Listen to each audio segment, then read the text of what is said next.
Origine commune de la logique de pas faire. Dans les deux langues, dire on doit faire X se disait à l'origine. Si on ne fait pas X, ce n'est pas bien, pas possible. Autrement dit, de pas faire, impossible, interdit, donc faire, obligatoire.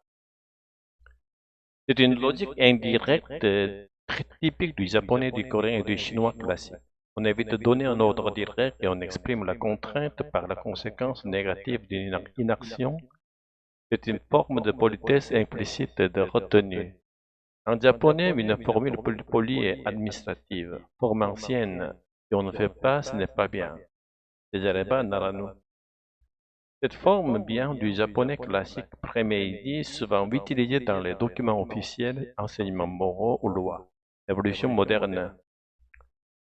Si on ne fait pas, ne devient pas, n'est pas acceptable. Au fil du temps, cette tournure est devenue une formule figée de politesse. Elle exprime une obligation impersonnelle. Il faut que cela soit fait sans agresser l'interlocuteur. Aujourd'hui, elle reste très courante, mais institutionnelle, neutre, distante. Dans la langue parlée, on préfère des versions adoucies.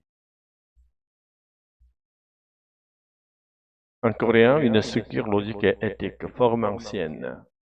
Si on ne fait pas, ça ne va pas.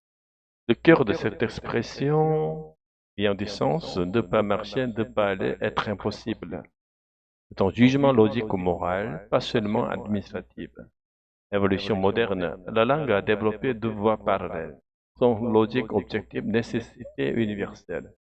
Son dynamique plus expressif, souvent plus naturel à l'oral. Mais contrairement au japonais, le coréen n'a pas figé la double narration comme une simple formule polie. Elle reste pensée, logiquement sentie par les locuteurs comme une vérité du type: si tu ne le fais pas, c'est impossible, donc tu dois le faire.